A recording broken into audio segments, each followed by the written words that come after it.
And welcome to Hannity. And tonight, the Iowa caucuses are only 11 days away. In 2016, Republican frontrunner Donald Trump continues to top his Republican rivals. In a brand new Monmouth University national poll, Trump leads with 36%. Senator Ted Cruz is second. He has 17%.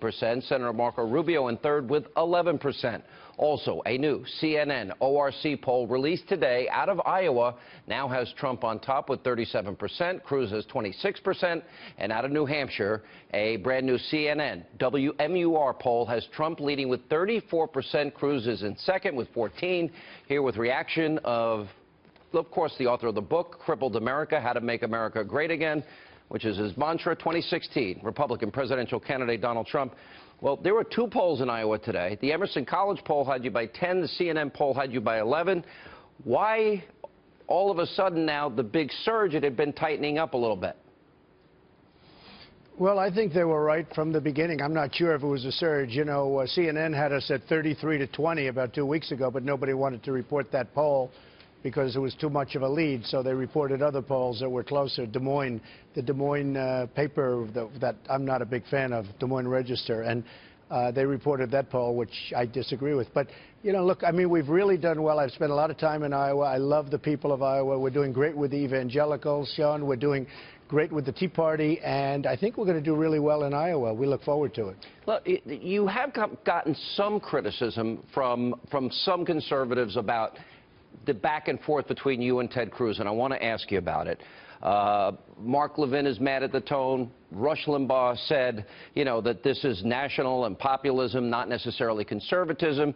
Newt Gingrich said on this program this week that you are demeaning yourself if you get into a fight in this particular case. But the polls show you're winning.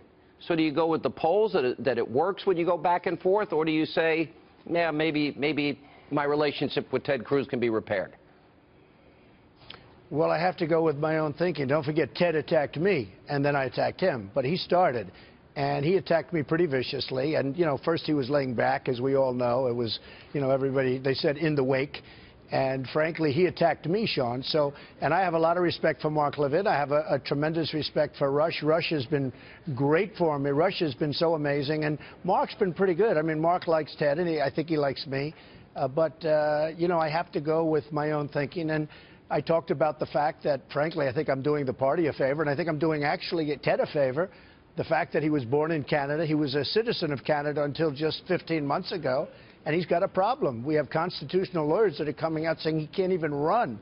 So how can you have a candidate that you're going to pick as a Republican nominee, and he's not allowed to run for the office of president? That's a big problem. And he has some other problems, like he didn't disclose in his financial papers that he was borrowing money from Goldman Sachs and Citibank, because he wants to be the big, you know, wonderful guy that takes down the banks. But here he is with personal guarantees to Citibank and Goldman Sachs. So, you know, I think it should have been disclosed. Let me go through. If these polls hold up, you will be the Republican nominee.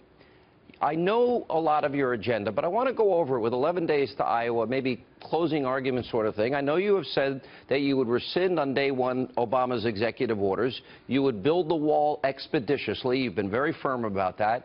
You would raise the standards for who we allow into this country. You would replace Obamacare. You told me, I think you're still for health care savings accounts, correct? Yes, I like that as a concept. I certainly like it, yes. Yeah, and ISIS, you would take their oil and bomb the living daylights out of them. I would bomb them, you better believe it. I want you to expand, for maybe those people, those few people that are left that are undecided in Iowa and New Hampshire. Tell them what else a Trump presidency would look like.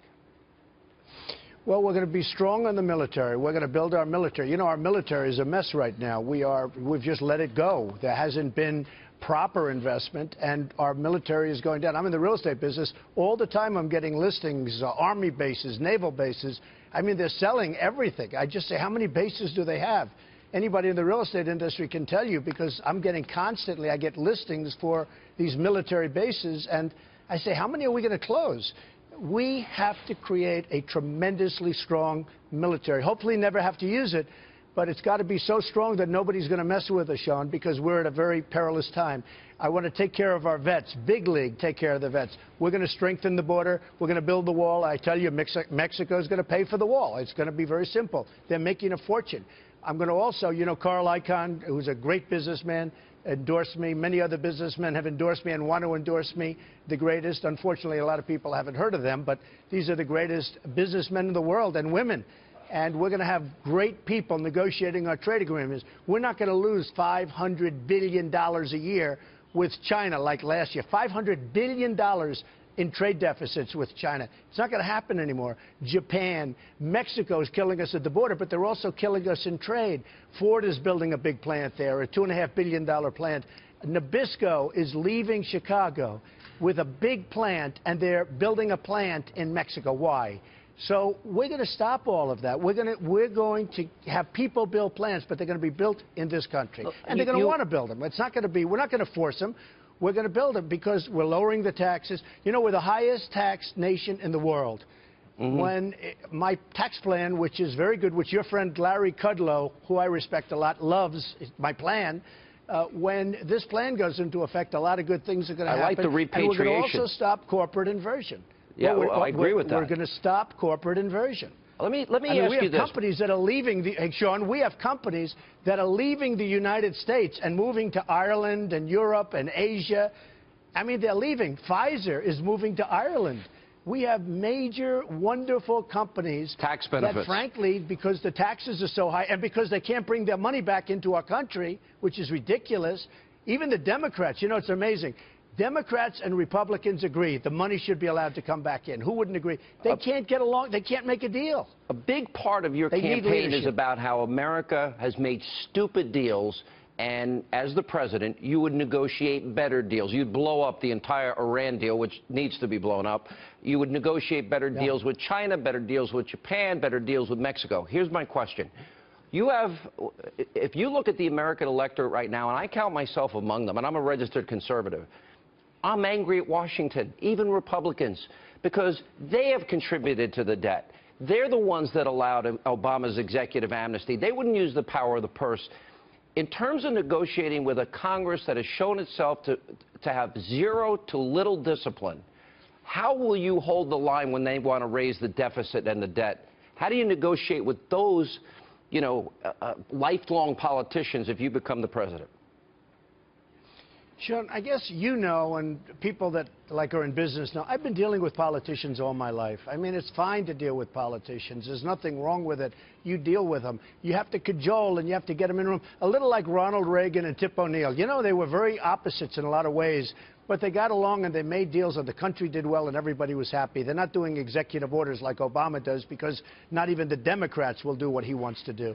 So you have to be able to do this. You know, you mentioned, sadly, the Iran deal. The worst part of the Iran deal is by the time I get there, if I win, but by the time I get there, $150 billion will be spent. You can't do it. And then today, well, I don't know if you saw today, Secretary Kerry, he came out and he said, yes, we expect a certain amount of that money to be used for terror. I have the cut. Can you want me to play this? it? Let me play it for our audience so they know what you're talking about. Amazing. It's outrageous. I couldn't believe the statement. Go ahead. Go ahead. I think that some of it will end up in the hands of the IRGC or of other entities, some of which are labeled terrorist. You know, to some degree, I'm not going to sit here and tell you that every component of that can be prevented, but I can tell you this. Right now, we are not seeing the early delivery of funds going to that kind of endeavor at this point in time. I'm sure at some point some of it will. I just cannot Sean, believe can you imagine he said that. Listen, Sean, listen to the stupidity of that statement. He said, well, so far we're happy that they haven't given it to terror, essentially. Why don't they have restrictions? First of all, the money should have never been given back under any... We should have gotten our prisoners back. We then should have said we're not giving... We owe $19 trillion, Sean, $19 trillion. It's going to be because of that really horrible budget deal that was made 2 weeks ago. It's now going up to $21 trillion very quickly, right? So we owe $21 trillion. Here's a guy that says the money we gave them is going to be used for terror.